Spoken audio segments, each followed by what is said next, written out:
3h04, 3h04, 32 graus a temperatura em Florianópolis. Você conosco na CBN Diário e também na TV Com, no Notícia na Tarde, que está no ar neste momento, trazendo as informações para você. A tarifa do transporte coletivo está mais cara desde domingo aqui em Florianópolis, né? Os valores das passagens subiram de R$ 2,58 para R$ 2,98 no dinheiro e R$ 2,77 para, ou melhor, subiram de R$ 2,58 para R$ 2,98 no cartão e R$ 2,77 para R$ 3,10 no dinheiro.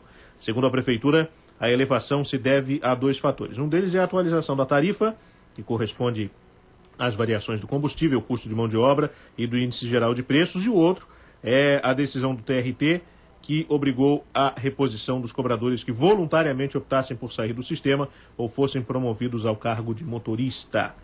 A informação já repercute, inclusive, no meio empresarial aqui de Florianópolis.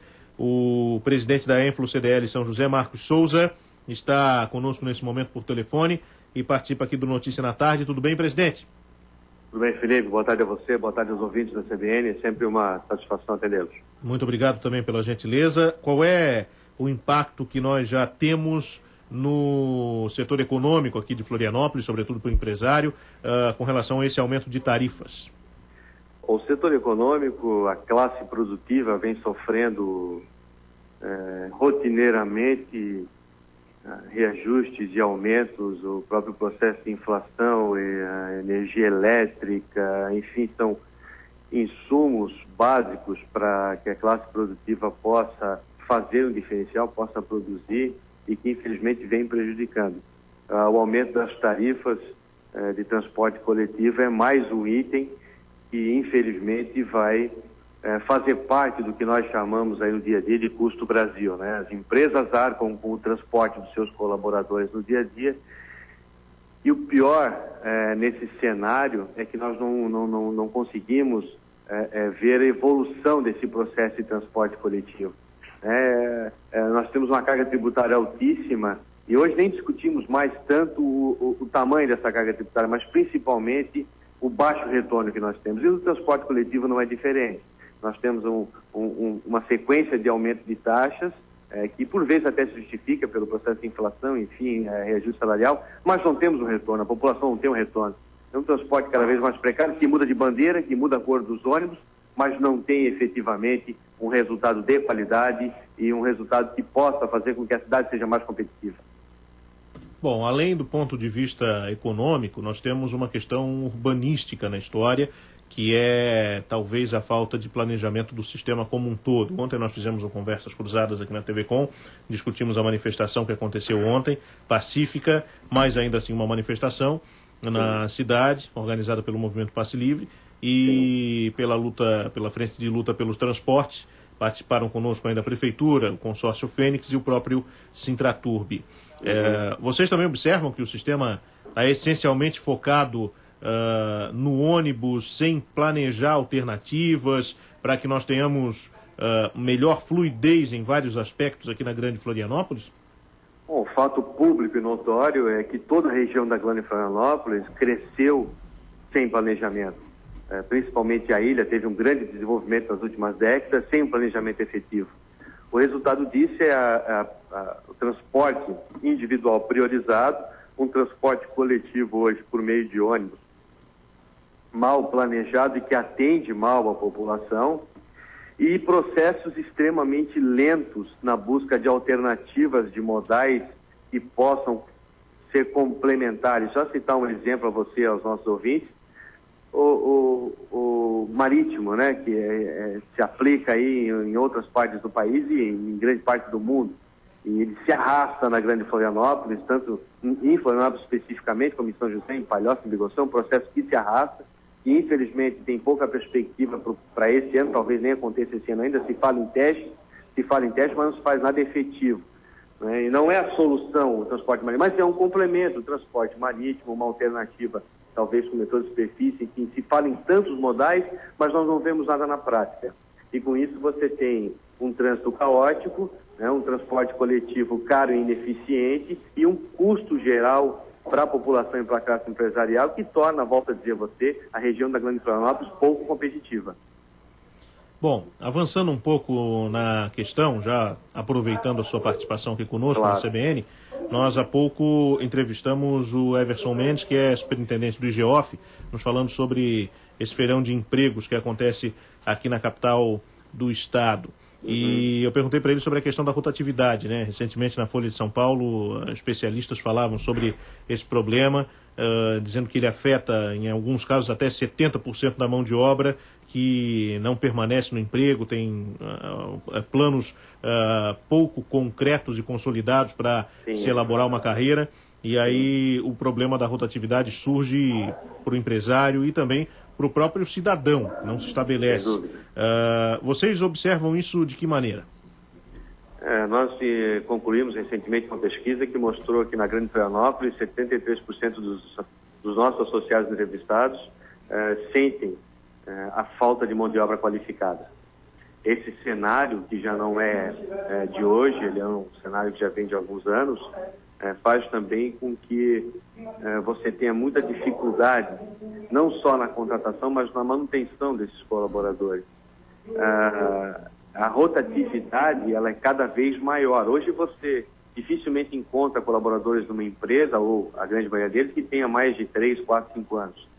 Isso são poucos, aí, um percentual que chega a 10, 20, talvez em algumas empresas 30%. A grande maioria não fica mais de 1 ano, 2, quando no máximo 3 anos.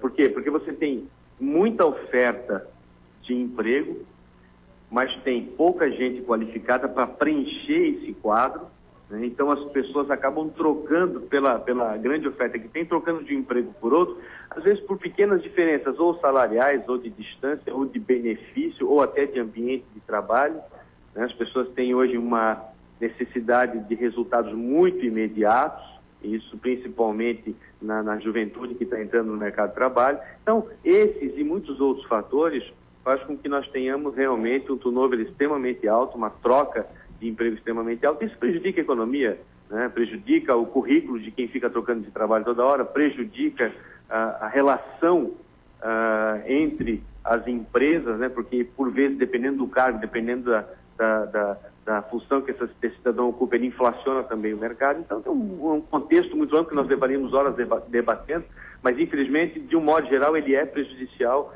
à economia, não só por uma questão de qualificação, mas por uma questão também cultural que precisa ser revertida.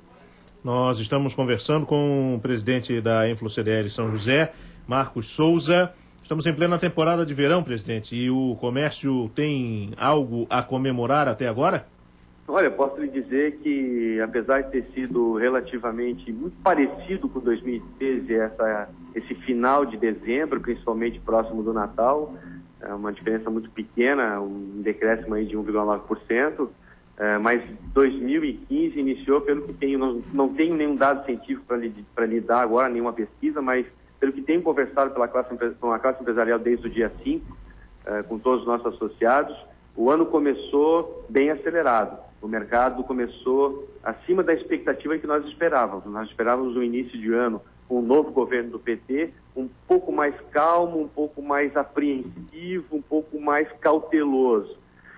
E ele deu um sinal, ou deu sinais de recuperação de mercado muito interessantes. Esperamos que ele continue assim, né, principalmente após o Carnaval, que historicamente é onde o grande movimento se alavanca. E na Grande Florianópolis o turismo, pelo menos o volume de turistas foi muito bom em dezembro. A tendência é que agora ele mude um pouco o perfil, né, ver um pouco mais de famílias e que tende a ficar um pouco mais, mas esperamos que essas pessoas também aqui consumam, enfim, gastem o seu dinheiro nas suas férias, movimentem o comércio. As expectativas são boas e, para resumir, começamos aí com o pé direito, espero que assim continue. A entidade que o senhor preside representa muitos membros do comércio varejista. Eu queria aproveitar e abordar um outro assunto também que nós já trouxemos como pauta nos nossos espaços aqui. Claro. O risco que o varejo tem corrido de concorrer deslealmente, eu acredito, com o comércio eletrônico, principalmente vindo da China. Muita gente descobriu essa forma de aquisição de produtos pela internet, de forma absolutamente barata. Claro que às vezes o cidadão tem que esperar aí quase 3 meses para receber algum produto, mas sem pagar imposto muitas vezes, com um custo muito inferior ao que é encontrado aqui no Brasil. Isso vale para os mais diversos itens, desde capinha de celular até vestido de noiva. Vocês têm sentido no fechamento dos meses aí algum impacto por conta da popularização dessa forma de comércio que também não parece ter recebido a atenção devida das autoridades aqui no país? Bom, isso é uma questão, é uma consequência da economia global. Você, enquanto inserido num sistema global, você tem oportunidades e, ao mesmo tempo, você tem concorrência. Então, a mesma oportunidade que você tem, o consumidor final tem, o seu concorrente tem. Então, é um ambiente extremamente competitivo. Eu diria a você que esse problema sempre existiu, talvez com a internet, com a facilidade do transporte, isso tenha se acirrado um pouco mais, mas essa oportunidade de compra do consumidor também veio para as empresas importarem produtos com custo menor. Eu diria que as empresas precisam estar atentas para que tenham os seus canais de vendas, não só os tradicionais, mas também os eletrônicos à disposição do seu consumidor. E quando eu falo em canal eletrônico, não é só ter um site, não é só ter um e-commerce, você precisa, se quer estar no mundo digital, precisa estar em diversas plataformas.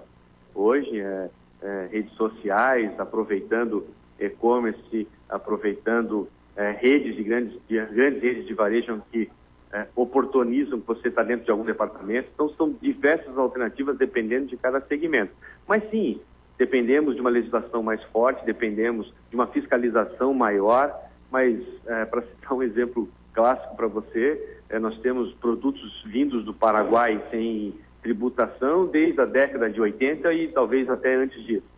Então, esse problema, essa sombra sempre existiu. O brasileiro é muito criativo e, infelizmente, a fiscalização não acompanha.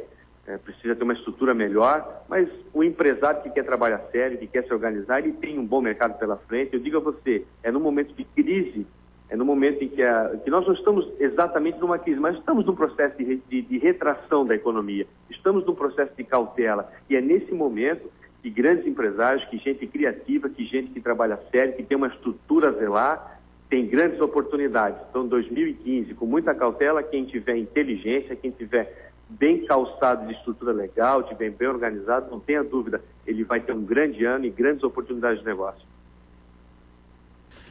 Marcos Souza, presidente da Enflo CDL São José, conversando conosco aqui no Notícia na Tarde. Muito obrigado pela gentileza da participação aqui conosco. Começamos falando aí da tarifa no transporte, a gente terminou falando de comércio varejista, mas foi enriquecedora a entrevista. Muito obrigado pela gentileza, presidente. Por sorte, sempre é assim, né? A gente acaba sempre falando de diversos assuntos. Eu agradeço a você pela oportunidade, deixo a você um grande abraço, um abraço aos ouvintes da CBN e estaremos sempre à disposição. Ok, muito obrigado, até a próxima, são 3h18.